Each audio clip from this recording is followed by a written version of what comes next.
पता है आपको, पूरा घर जिसका ऋणी होता है उस इंसान को कहा जाता है गृहिणी, जिसकी दिनचर्या सुबह अपने परिवार से शुरू होती है और रात में अपने परिवार पर ही खत्म होती है। सो हेलो एवरीवन, मेरा नाम है रुचिता और बहुत बहुत स्वागत है आपका रुचिता के घर में। तो सुबह में बेटे को स्कूल भेजने के बाद अब टाइम होता है बेटी को स्कूल भेजने का।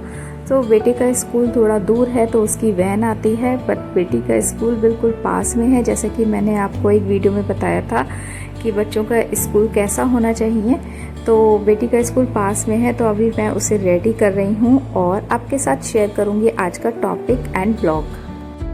तो छोटे बच्चों को स्कूल भेजने में बहुत ज़्यादा काम हो जाते हैं। बच्चों को उठाना ही अपने आप में एक बहुत बड़ा काम होता है।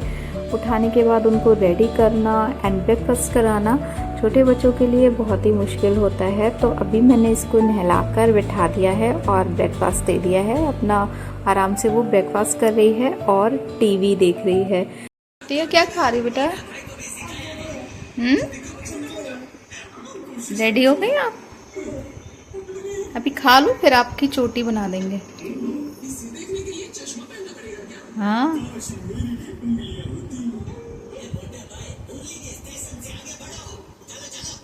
तो फ्रेंड्स देखिए, मैंने यहाँ पर बिल्कुल थोड़े से फ्रेंच फ्राइज रखे हैं क्योंकि केवल 2 घंटे का स्कूल होता है और फिर ये बच्चे पे प्रेशर हो जाता है ना कि अपना टिफिन फिनिश करना है। इसीलिए मैं और कुछ नहीं रख रही हूँ क्योंकि अभी वो थोड़ा बहुत कुछ खा भी लेती है और अभी थोड़ी देर बाद इसका लंच ब्रेक हो जाएगा तो इतनी देर में वो क्या ही खाएगी। बच्चे प्रेशर में आ जाता है कि नहीं मुझे फिनिश करना है क्योंकि मैम लोग कहती है कि लंच फिनिश करो, तो वो ज़बरदस्ती भी खाता है ना बच्चा, तो उसके लिए वो भी ठीक नहीं है, कभी वॉमिट वगैरह हो जाए। तो मैं बहुत थोड़ा सा रखती हूँ और स्कूल तो बिल्कुल पास में ही है, तो 2 घंटे में वो आ जाती है। तो अभी इसको मैं बॉटल वगैरह इसकी फिल कर देती हूँ।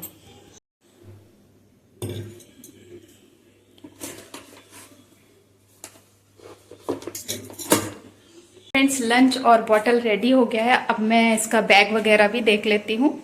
सो फ्रेंड्स, हम लेडीज़ के मन में कभी ना कभी ये विचार ज़रूर आता है कि क्या सुबह से उठ के वही डेली के काम, बच्चों को रेडी करो, स्कूल भेजो, उनका लंच बॉक्स प्रिपेयर करो, बैग चेक करो, बोरियत जैसी लगने लगती है। कभी कभी लगता है कब इन सब चीज़ों से मुक्ति मिलेगी। सो फ्रेंड्स, मैं आपको बता दूं कि आप अगर मेरी हिस्ट्री देखेंगे तो मेरी हिस्ट्री बहुत अलग है। कभी किसी दिन आपसे शेयर ज़रूर करूंगी। मेरी एज तो ऐसी है कि अभी मुझे इन सब चीज़ों से फ्री हो जाना चाहिए। बच्चे जब बड़े हो जाते हैं तो आप इन सब चीज़ों से फ्री हो जाते हैं कि उनको रेडी करना और ये सब। तो लेकिन मेरी लाइफ में कुछ ऐसा हुआ कि मुझे दोबारा से ये सब करना पड़ रहा है। टिया अभी पीजी क्लास में मैंने प्ले ग्रुप में इसका एडमिशन कराया, अभी दोबारा से मुझे वो सब रिपीट करना पड़ रहा है जो मैं अपनी पास्ट लाइफ में कर चुकी हूँ। और ये सब कुछ हमारे कंट्रोल में नहीं होता है। कभी कभी हम ऐसी सिचुएशन में होते हैं कि हमें वो सब चीज़ें करनी ही पड़ जाती हैं जो हमारी लाइफ में घटना घटी है। तो इससे डीमोटिवेट नहीं होना चाहिए। जो कुछ भी होता है वो हमारे हाथ में नहीं होता है। बस ये सोचना चाहिए कि जो कुछ भी हुआ है वो हमारे अच्छे के लिए ही हुआ है। तो टिया अभी जा चुकी है और मैं जा रही हूँ अब ऊपर।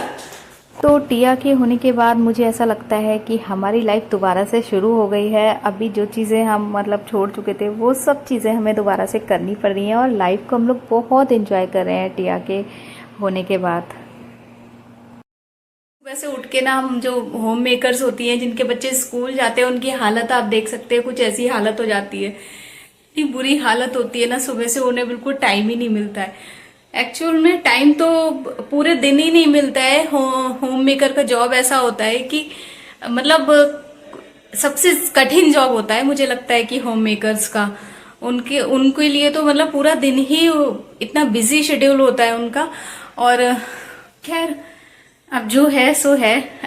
अच्छी बात है, मेरी वीडियो देखकर आप मोटिवेट हुआ करो और बिल्कुल भी टेंशन लेने की कोई बात नहीं है। मैं करती हूँ, हम सभी करते हैं, हम लोग के सबके काम सेम होते हैं और हम लोग को खुशी होनी चाहिए कि हम लोग अकेले इतना सब कुछ मैनेज कर लेते हैं और अपने बच्चों को, अपने हस्बैंड को, अपने घर को एंड बाहर के लोगों को सबको एक साथ डील कर लेते हैं और बहुत अच्छी तरीके से। और वहीं आप इन सब चीजों के लिए अगर आपने स्ट्रेस लेना शुरू कर दिया, आप परेशान होने लगी, तो आप बिल्कुल भी एक भी चीज मैनेज नहीं कर पाएंगी। आपके दिमाग में आएगा ही नहीं कि मैं इतनी सारी चीजों को कैसे संभालूं, कैसे मैनेज करूं, और इतना आप दुखी रहने लगेंगी। उससे अच्छा है आप अपने काम को एंजॉय करिए, क्योंकि सोचिए कि हम इस धरती पर आए हैं, भगवान ने हमें भेजा है तो बहुत सारे टास्क के साथ भेजा है। ये एक कंपटीशन है हमारे लिए, और इस कंपटीशन में हमें आगे निकलना है और बहुत ही अच्छे तरीके से इस कंपटीशन को हमें मतलब विनर बनना है। और विनर कैसे बनते हैं? विनर ऐसे बनते हैं कि हमें जो टास्क दिए गए उनको हमने बहुत अच्छे से निभाया है और अपने जीवन में हमने वो सारी चीजें अचीव की हैं जो हमारी लाइफ के लिए बेटर हैं। हमारे बच्चों का फ्यूचर हमने अच्छा बना दिया, उनको अच्छी शिक्षा दी, अच्छे संस्कार दिए, हमारे घर को हमने अच्छे से मैनेज करके रखा है। और घर का जो एक माहौल होता है वो एक होम मेकर ही बनाती है, उसका जो घर का पॉजिटिव एनवायरनमेंट है वो हम होम मेकर ही बनाते हैं। तो होम मेकर की सबसे ज्यादा वैल्यू होती है, और कभी इस पे मैं एक वीडियो बनाऊंगी कि होम मेकर सबसे पहले खुद को, अपने आप को मोटिवेट कैसे रखें। सबसे ज्यादा तो वो अपने आप को होम मेकर ही डिप्रेस्ड कर देती है। सबसे ज्यादा वो मतलब उन्हें ये लगता है कि वो खुद ही ऐसा सोचती है, दूसरे उनके बारे में बाद में सोचेंगे, वो खुद ही अपने लिए ऐसा सोचने लगती है कि मैं तो बेकार हूं, मैं तो यूजलेस हूं। तो बिल्कुल भी अपने आप को जब खुद आप मोटिवेट रखेंगी तभी आप पॉजिटिव रहेंगी, तभी आप अपने घर को पॉजिटिव रख पाएंगी।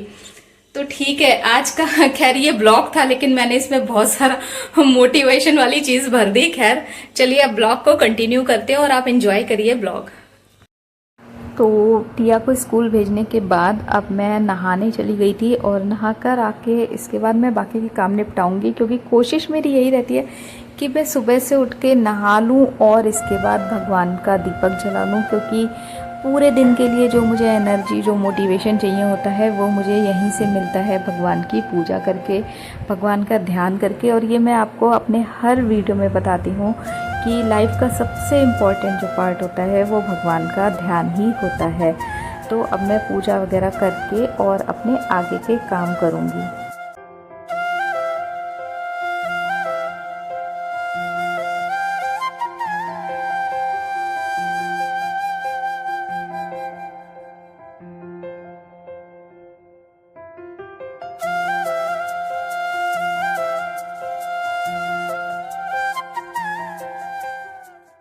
सो फ्रेंड्स, सुबह में नहाकर अगर पूजा कर लेते हैं तो ऐसा लगता है बहुत सारे कामों को हमने निपटा दिया है। एक मेंटल पीस जैसा लगने लगता है बहुत शांति मिल गई है। अब हम पूरे दिन के काम करने के लिए बिल्कुल से चार्ज हो चुके हैं। सो अब मेरी हेल्पर आ चुकी है तो वो अच्छे से झाड़ू पोछा कर देगी, और इतने मैंने अपना बेड वगैरह क्लीन कर दिया है और सारा सामान जो इधर उधर फैला था उसको व्यवस्थित ढंग से रख दिया है और थोड़ा सा घर को ऑर्गेनाइज कर दिया है। तो अब जाऊंगी मैं किचन में ब्रेकफास्ट वगैरह देखने के लिए। तो आज मुझे लंच में थोड़ा सा हैवी बनाना है, उसका ब्लॉग मैं नेक्स्ट ब्लॉग में शेयर करूंगी, क्योंकि आज का वीडियो फिर बहुत लंबा हो जाएगा। तो आप नेक्स्ट ब्लॉग में देखेंगे कि मैंने लंच में क्या बनाया था। तो ब्रेकफास्ट मैं आज सिंपल ही रखने वाली हूँ, क्योंकि लंच हैवी होने वाला है। तो हम लेडीज़ की दिनचर्या कुछ ऐसी ही होती है कि एक के बाद एक हम लोग पता नहीं कहाँ से ऐसे काम ढूंढ के निकाल लेते हैं कि लगता है एक पल बैठो मत, एक के बाद एक काम करते ही चले जाओ, करते ही चले जाओ। और ऐसे ही करते करते ना जाने कितने दिन, ना जाने कितने महीने हमारे गुजर जाते हैं और हमें पता ही नहीं चलता। कभी कभी तो दिन भी नहीं याद रहते हैं, डेट भी नहीं याद रहती है कि आज कौन सा दिन है और आज कौन सी डेट है। तो कुछ ऐसी ही होती है हम होम मेकर्स की लाइफ, और सभी की ऐसी होती है। हमें लगता है ना कि केवल हमारे साथ ही ऐसा है, ऐसा नहीं है। सभी लेडीज़ के साथ ऐसा ही होता है, सभी लेडीज़ का रूटीन ऐसा ही होता है। हाँ, फ़र्क इतना होता है कि कोई कोई लेडीज़ हैं जो जॉइंट फैमिली में रहती हैं, कोई कोई हैं जो न्यूक्लियर फैमिली में रहती हैं। बट जॉइंट फैमिली और न्यूक्लियर फैमिली से कोई फ़र्क नहीं पड़ता है, थोड़ा बहुत काम का डिफरेंस पड़ता है।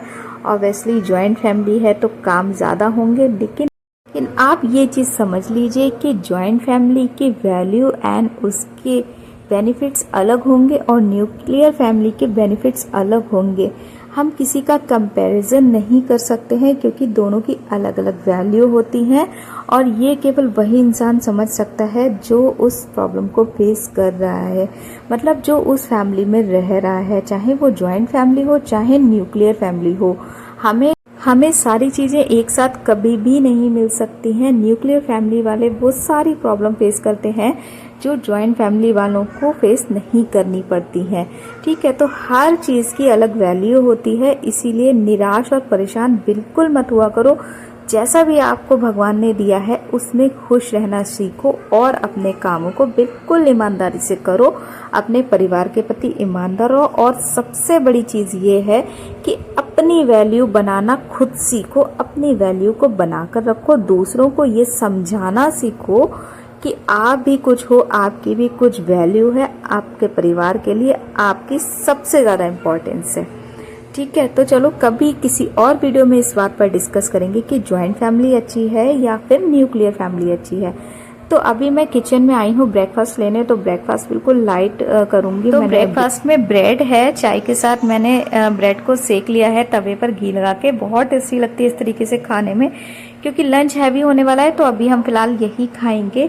और ब्रेकफास्ट करते करते इतनी देर में ही टिया की छुट्टी का टाइम हो गया था, तो अभी वो स्कूल से आ चुकी है और मेरा काम भी नहीं निपटा है अभी। इधर आओ, आ गई टिया।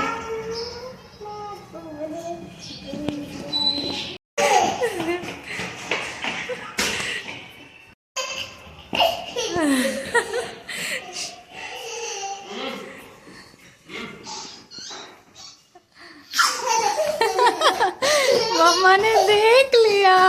सो फ्रेंड्स, अभी छोटी है, छोटे क्लास में है, तो अभी इसकी छुट्टी बहुत जल्दी हो जाती है, 2 घंटे में ये घर वापस आ जाती है। तो अभी मेरा कुछ काम भी नहीं हुआ है।